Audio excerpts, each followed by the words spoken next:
ಜವಾಬ್ದಾರಿ ಮಕ್ಕಳಿಗೆ ಹೊರೆಯಾಗಿ ಅವರನ್ನು ವೃದ್ಧಾಶ್ರಮಕ್ಕೆ ಸೇರಿಸುವುದು ಸರ್ವೇ ಸಾಮಾನ್ಯವಾಗಿದೆ. ಹೀಗೆ ಮುಂದುವರೆದರೆ ಮುಂದಿನ ಪೀಳಿಗೆಯು ಇದನ್ನೇ ತಮ್ಮ ಜೀವನ ಶೈಲಿಯಾಗಿ ಅನುಸರಿಸುತ್ತಾರೆ. ಇದರ ಪರಿಣಾಮವನ್ನು ಇದೀಗ ನಿಮ್ಮ ಮುಂದೆ ಪ್ರಸ್ತುತಪಡಿಸಲಿದ್ದಾರೆ ಪ್ರಣಾಮ್ ಹಾಗೂ ತಂಡ. ಕರ್ತವ್ಯಂ ದೈವಮಾನ್ವಿಕಂ.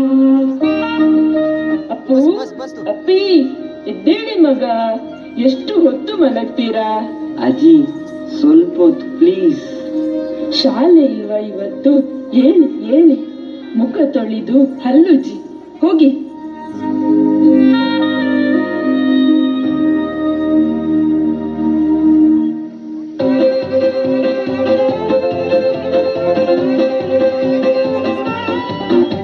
ಎಂತ ಮಗ, ಬೆಳಿಗ್ಗೆ ಬೆಳಿಗ್ಗೆ ಗಲಾಟೆಯ?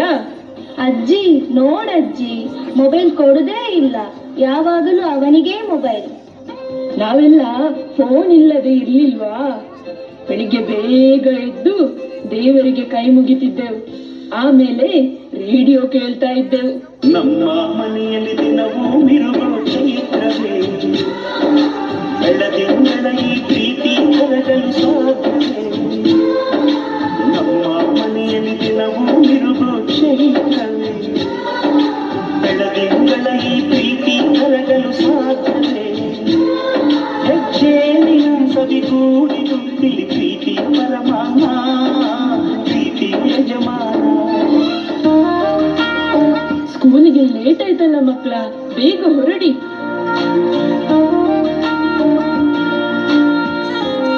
ಬನ್ನಿ ಮಕ್ಕಳೇ, ಸ್ಕೂಲಿಗೆ ಹೋಗೋಣ.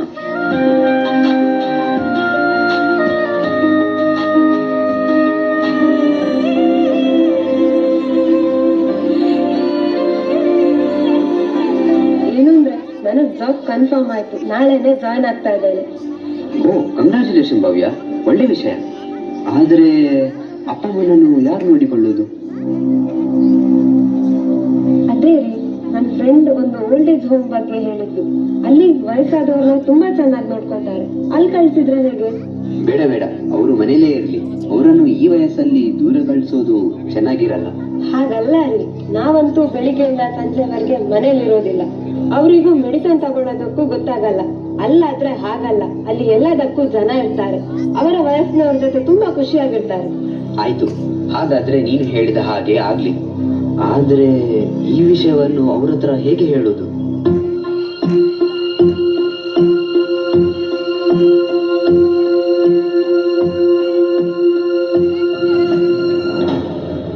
ಅಪ್ಪ, ಅಮ್ಮ, ನಿಮ್ಮ ಹತ್ತಿರ ಸ್ವಲ್ಪ ಮಾತಾಡ್ಬೇಕಿತ್ತು. ಇವತ್ತಾದ್ರೂ ಈ ಅಮ್ಮನ ಹತ್ರ ಮಾತಾಡೋಕೆ ಪುರುಸೊತ್ತಾಯ್ತಲ್ವಾ? ಹೇಳು ಮಗ, ಏನ್ ವಿಷಯ?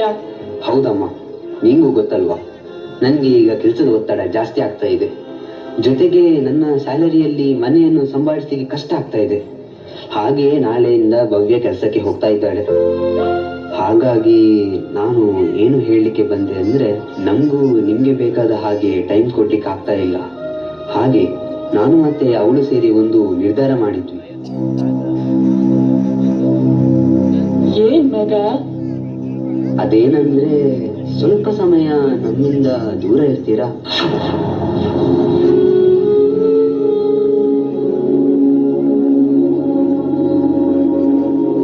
ದೂರ ಅಂದ್ರೆ ಇಲ್ಲೇ ಹತ್ತಿರ ಸಿಟಿಯಲ್ಲಿ ಆಶ್ರಮ ಇದೆ ಅಲ್ವಾ? ಸ್ವಲ್ಪ ದಿವಸ ಮಾತ್ರ, ಬೇಗ ಕರ್ಕೊಂಡ್ ಬರ್ತೇನೆ.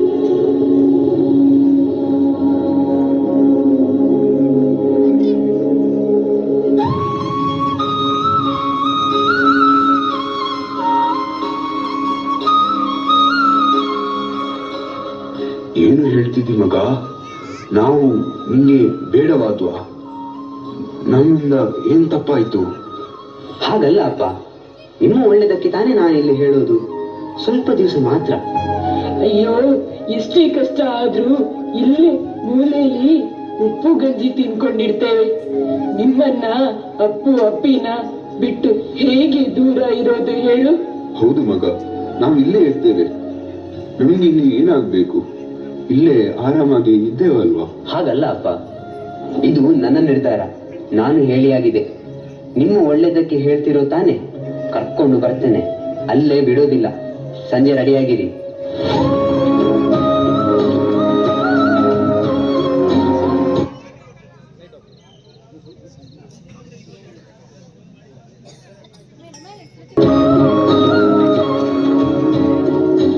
ನೋಡಿದ್ರ ರೀ, ನಮ್ಮ ಮಗ ಎಷ್ಟು ದೊಡ್ಡವನಾಗ್ಬಿಟ್ಟ. ಜನ್ಮ ಕೊಟ್ಟ ತಂದೆ ತಾಯಿಯನ್ನ ದೂರ ಕಳಿಸುವಷ್ಟು. ನಾನು ಅವನಿಂದ ಇಂತಹ ರೀತಿಯ ಮಾತನ್ನು ನಿರೀಕ್ಷಿಸಲೇ ಇಲ್ಲ. ಏನ್ ಮಾಡ್ಲಿಕ್ಕಾಗ್ತದೆ ಹೇಳು? ಎಲ್ಲ ಅವರವರು ಪಡ್ಕೊಂಡು ಬಂದದ್ದು. ಆ ದೇವರು ಯಾರ್ಯಾರ ಹಣೆಯಲ್ಲಿ ಏನೇನು ಬರ್ದಿರ್ತಾನೆ ಅಂತ ಯಾರಿಗೂ ಗೊತ್ತು.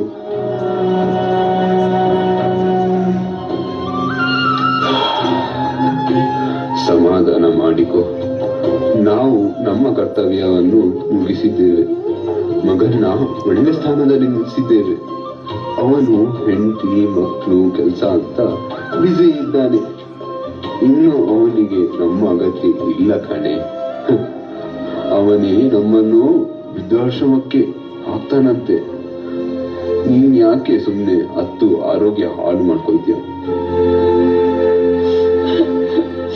ಆರೋಗ್ಯ ಕಾಪಾಡ್ಕೊಂಡು ಏನ್ ಮಾಡೋದು ರೀ? ಯಾರಿಗೋಸ್ಕರ ಬದುಕ್ತಾ ಇದ್ದೇವು ಅವರಿಗೆ ನಾವು ಬೇಡ. ನಾವಿನ್ನು ಬದುಕಿದ್ದು ಸತ್ತ ಹಾಗೆ. ಬಾ, ಇನ್ನೇನ್ ಬೇಕು ತುಂಬಿಸ್ಕೊ. ಆಮೇಲೆ ತಡ ಆದ್ರೆ ಮಕ್ಕಳು ಶಾಲೆಯಿಂದ ಬರ್ತಾರೆ. ಅವರ ಮುಖ ಕಂಡ್ರೆ ನಮ್ಮ ಕಾಲೇ ಮುಂದೆ ಹೋಗಲ್ಲ. ಬಾ.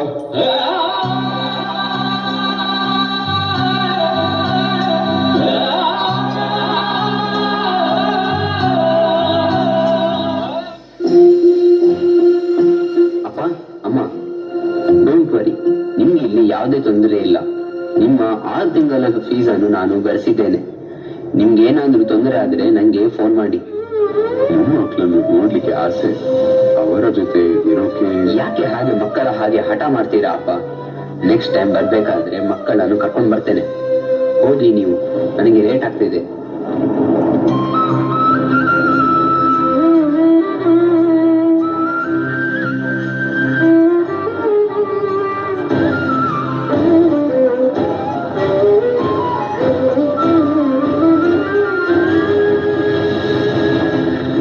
ನಮಸ್ಕಾರ. ನಾನು ಜೋಸೆಫ್, ಪ್ರೇಮಾಲಯ ಆಶ್ರಮದ ಸೀನಿಯರ್ ಮೋಸ್ಟ್ ಸದಸ್ಯ. ಈ ಆಶ್ರಮದ ಎಲ್ಲಾ ಸದಸ್ಯರ ವಿಚಾರ ಗೊತ್ತಿರುವುದು ನನಗೊಬ್ಬನಿಗೆ ಮಾತ್ರ.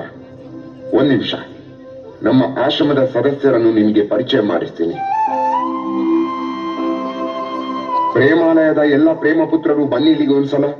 ನಮ್ಮ ಮನೆಗೆ ಹೊಸ ಸದಸ್ಯರು ಬಂದಿದ್ದಾರೆ, ಬೇಗ ಬನ್ನಿ.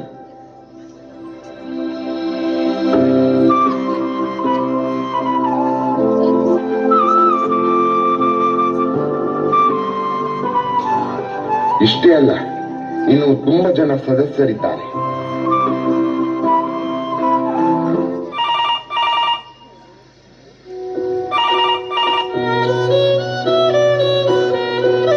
ಏನ್ ಶಾರದಮ್ಮ, ಮಗ ಕಾಲ್ಗೆ ಸಿಕ್ಕಿದ್ನಾ? ಪಾಪ, ನನ್ ಮಗನ್ಗೆ ತುಂಬಾ ಕೆಲ್ಸ ಇರ್ಬೇಕು. ಬ್ಯುಸಿ ಇದ್ದಾನೆ ಅನ್ಸುತ್ತೆ, ಫೋನ್ ತೆಗಿತಾ ಇಲ್ಲ. ಅವನು ಬ್ಯುಸಿ ಇದ್ದದಕ್ಕೆ ಅಲ್ವಾ ನಿಮ್ಮನ್ನ ಇಲ್ಲಿಗೆ ಸೇರಿಸಿದ್ದು.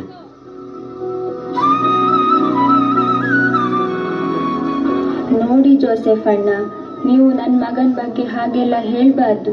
ಅವನಿಗೆ ಅಮ್ಮ ಅಂದ್ರೆ ತುಂಬಾ ಇಷ್ಟ. ಪರಿಸ್ಥಿತಿಗೆ ಕಟ್ಬಿದ್ದು ನನ್ನ ಇಲ್ಲಿ ಬಿಟ್ಟು ಹೋಗಿದ್ದಾನೆ. ನೋಡ್ತಾ ಇರಿ, ನನ್ನ ಕರ್ಕೊಂಡು ಹೋಗೇ ಹೋಗ್ತಾನೆ.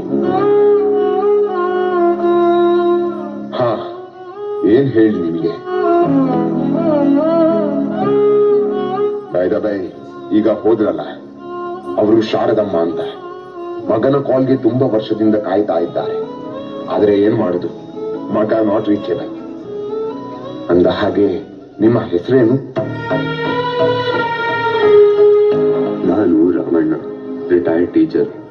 ಏನ್ ವಿಧಿ ನೋಡಿ, ಸಮಾಜದ ಎಲ್ಲರಿಗೂ ಬುದ್ಧಿ ಹೇಳಿ ತಿದ್ದಿದ್ದ ನನಗೆ ನನ್ನ ಮಗ ಬುದ್ಧಿ ಹೇಳಿ ಶಾಲೆಗೆ ಮಕ್ಕಳನ್ನು ಸೇರಿಸಿದಂತೆ ಈ ವೃದ್ಧಾಶ್ರಮಕ್ಕೆ ನನ್ನನ್ನು, ನನ್ನ ಹೆಂಡತಿನ ಕರ್ಕೊಂಡು ಬಂದ. ರಾಮಣ್ಣ, ನೀವು ಇಷ್ಟಕ್ಕೆಲ್ಲ ನೊಂದುಕೊಂಡ್ರೆ ಹೇಗೆ? ಇಲ್ಲಿ ಇರುವವರೆಲ್ಲ ನಮ್ಮ ವಯಸ್ಕರೇ. ಅಂದ ಹಾಗೆ ಇಲ್ಲಿ ಇರುವವರೆಲ್ಲ ಸಮಾನ ಮನಸ್ಕರೇ. ಸಮಾನ ಮನಸ್ಕರು ಅಲ್ಲ, ಸಮಾನ ತೊಂದರೆ ಅನುಭವಿಸುತ್ತಿರುವವರು. ಅಂದ ಹಾಗೆ ಜೋಸೆಫ್ ಅಣ್ಣ, ನೀವಿಲ್ಲಿರೋ ಕಾರಣ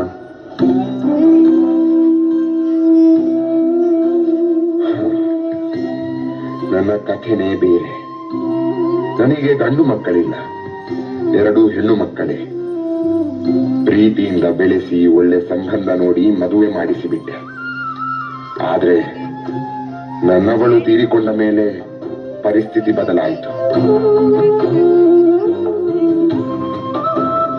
ಕೊನೆಗೆ ಒಂದು ತೀರ್ಮಾನಕ್ಕೆ ಬಂದೆ.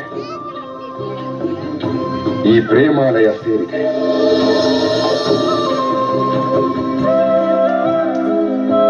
ನೀವೇ ಪುಣ್ಯವಂತರು ಜೋಸೆಫ್. ಮಗು ಹೆಣ್ಣಾಗಲಿ ಗಂಡಾಗಲಿ ಈ ತಾಂತ್ರಿಕ ಯುಗದಲ್ಲಿ ಕೊನೆಗೆ ಅಪ್ಪಮ್ಮನಿಗೆ ಇಂತಹ ಪ್ರೇಮಾಲಯವೇ ಗತಿ. ಆದ್ರೆ ರಾಮಣ್ಣ, ಒಂದು ಥ್ರಿಲ್ಲಿಂಗ್ ವಿಚಾರ ಹೇಳ್ತೀನಿ. ಇಲ್ಲಿರುವ ಒಂದು ವ್ಯಕ್ತಿಯು ಬಡ ಕುಟುಂಬದಿಂದ ಬಂದಿಲ್ಲ, ಎಲ್ಲರೂ ಶ್ರೀಮಂತ ಕುಟುಂಬದವರೇ. ಮಕ್ಕಳು ಬೇರೆ ಬೇರೆ ದೊಡ್ಡ ಕೆಲಸದಲ್ಲಿರುವ ಡಾಕ್ಟರ್, ಇಂಜಿನಿಯರ್, ಬಿಸಿನೆಸ್ ಮಾಡುವವರ ತಂದೆ ತಾಯಿಗಳೇ. ಅದು ಸರಿ ಜೋಸೆಫ್ ಅಣ್ಣ, ಮಕ್ಕಳಿಗಾಗಿ ಆಸ್ತಿಯನ್ನು ಮಾಡಬಾರದು, ಮಕ್ಕಳನ್ನೇ ದೇಶದ ಆಸ್ತಿಯನ್ನಾಗಿಸಬೇಕು.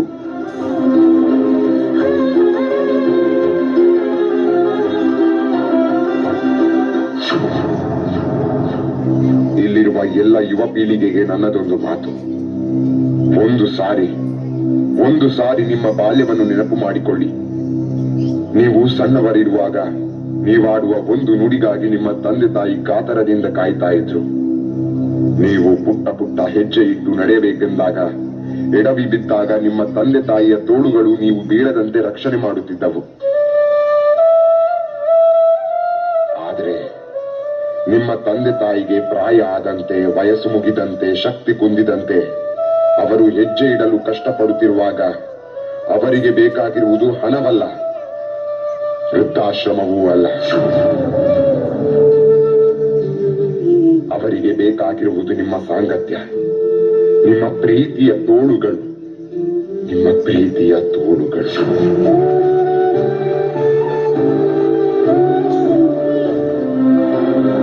ಅಣ್ಣ, ಇವತ್ತೂ ಅಜ್ಜ ಅಜ್ಜಿ ಬರ್ಲಿಲ್ಲ. ಇವತ್ತೇ ಬರ್ತಾರೆ ಅಂತ ಅಪ್ಪ ಅಮ್ಮ ಹೇಳಿದ್ರು. ಮಕ್ಳೇ, ಯಾರನ್ನ ಹುಡುಕ್ತಾ ಇದ್ದೀರಾ? ಇವತ್ತು ಅಜ್ಜ ಅಜ್ಜಿ ಬರ್ತಾರೆ ಅಂತ ಹೇಳಿದ್ರಲ್ಲ, ಕಾಣ್ತಾನೆ ಇಲ್ಲ. ನಾವು ಸ್ಕೂಲ್ನಿಂದ ಎಷ್ಟು ಬೇಗ ಬಂದ್ವಿ ಅಂತ ಗೊತ್ತಾ? ಆದ್ರೆ ಇಲ್ಲಿ ನೋಡಿದ್ರೆ ಹೌದು, ಅಜ್ಜ ಅಜ್ಜಿ ಇರ್ತಿದ್ರೆ ಸಂಜೆ ಬರ್ಬೇಕಾದ್ರೆ ತಿಂಡಿ ಕೊಡ್ತಿದ್ರು, ನಮ್ ಜೊತೆ ಆಟ ಆಡ್ತಿದ್ರು, ಕತೆ ಹೇಳ್ತಿದ್ರು. ಆದ್ರೆ ಈಗ ಯಾರಿಲ್ಲ. ನೀವಂತೂ ಎಷ್ಟೊತ್ತು ನೋಡಿದ್ರು ಕೆಲ್ಸ ಅಂತ ಬ್ಯುಸಿ ಇರ್ತೀರಾ. ಹೌದು ಮಕ್ಕಳೇ, ಈಗಿನ ಕಾಲದಲ್ಲಿ ಜೀವನ ನಡೆಸೋಕೆ ಇಬ್ಬರು ದುಡಿಯುವುದು ಅನಿವಾರ್ಯ. ಹಾಗಂತ ಅಜ್ಜ ಅಜ್ಜಿನ ವೃದ್ಧಾಶ್ರಮಕ್ಕೆ ಕಳಿಸ್ಬೇಕಾ? ಅವರಿಲ್ಲದೆ ನಮಗೆ ಎಷ್ಟು ಬೇಜಾರಾಗ್ತಿದೆ. ನಮ್ಮನ್ನು ನೋಡದೆ ಹೇಗಿರ್ತಾರೆ ಅವರು? ನೀವು ಅದರ ಬಗ್ಗೆ ಯೋಚನೆ ಮಾಡಬೇಡಿ. ಅವರು ಅಲ್ಲಿ ತುಂಬಾ ಖುಷಿಯಾಗಿದ್ದಾರೆ. ಅವರಿಗೆ ತುಂಬಾ ಫ್ರೆಂಡ್ಸ್ ಇದ್ದಾರೆ. ಅಲ್ಲಿ ತುಂಬಾ ಚೆನ್ನಾಗಿ ನೋಡ್ಕೊಳ್ತಾರೆ. ನೀವು ತುಂಬಾ ತಲೆ ಕೆಡಿಸ್ಕೊಳ್ಬೇಡಿ. ನೀವು ಓದಿನ ಕಡೆ ಗಮನ ಕೊಡಿ. ನಾವು ಓದಿ ಏನಾಗ್ಬೇಕು? ಮಕ್ಳೇ, ನೀವು ಓದಿ ದೊಡ್ಡ ಕೆಲಸಕ್ಕೆ ಹೋಗ್ಬೇಕು. ನಾವಿಬ್ರು ಚೆನ್ನಾಗಿ ಓದಿ ಕೆಲಸ ತಗೊಂಡು ನಿಮ್ಮನ್ನು ವೃದ್ಧಾಶ್ರಮಕ್ಕೆ ಸೇರಿಸ್ಬೇಕಾ?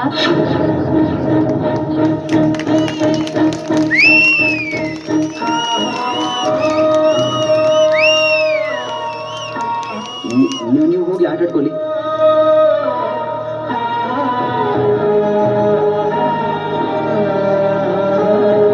ಭವ್ಯ, ನಾವು ಯಾಕೋ ತಪ್ಪು ನಿರ್ಧಾರ ತಗೊಂಡ್ವಿ ಅಂತ ಅನಿಸ್ತಾ ಇದೆ. ಹೌದು ರೀ, ಮಕ್ಕಳು ಅಜ್ಜ ಅಜ್ಜಿನ ತುಂಬಾ ಹಚ್ಕೊಂಡಿದ್ದಾರೆ. ನಾವು ತಗೊಂಡ ನಿರ್ಧಾರದ ಉದ್ದೇಶವನ್ನೇ ಅವರು ತಪ್ಪಾಗಿ ತಿಳ್ಕೊಂಡಿದ್ದಾರೆ. ಹೌದು, ಯಾಕೋ ಮಕ್ಕಳ ಮೇಲೆ ತಪ್ಪು ಪರಿಣಾಮ ಬೀರ್ತಾ ಇದೆ. ಇನ್ನು ನಾವು ಸುಮ್ಮನಿದ್ದರೆ ಪರಿಸ್ಥಿತಿ ನಮ್ಮ ಕೈ ತಪ್ಪಿ ಹೋಗ್ತದೆ. ಬಾ, ಈಗಲೇ ಹೋಗಿ ಅಪ್ಪ ಅಮ್ಮನನ್ನು ಕರ್ಕೊಂಡು ಬರೋಣ. ಬನ್ನಿ, ಹೋಗೋಣ.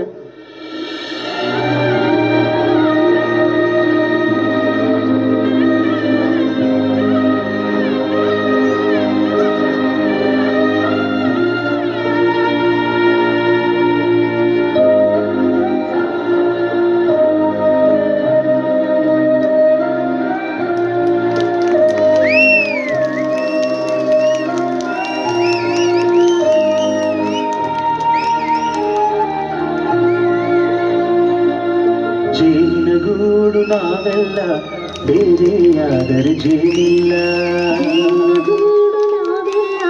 ಬೇರೆಯಾದರೆ ಜೇನಿಲ್ಲ.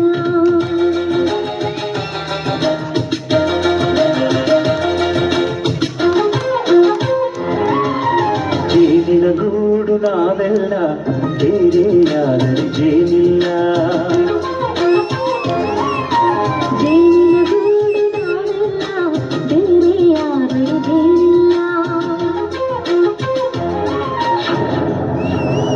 ತಂದೆ ತಾಯಿ ಎಂದರೆ ಕಣ್ಣಿಗೆ ಕಾಣುವ ದೇವರು. ಅಂತಹ ದೇವರನ್ನು ಮನೆಯೆಂಬ ದೇವಾಲಯದಲ್ಲಿ ಪೂಜಿಸಬೇಕೇ ಹೊರತು ವೃದ್ಧಾಶ್ರಮದಲ್ಲಿ ಅನಾಥವಾಗಿ ಕೊರಗಲು ಬಿಡಬಾರದು.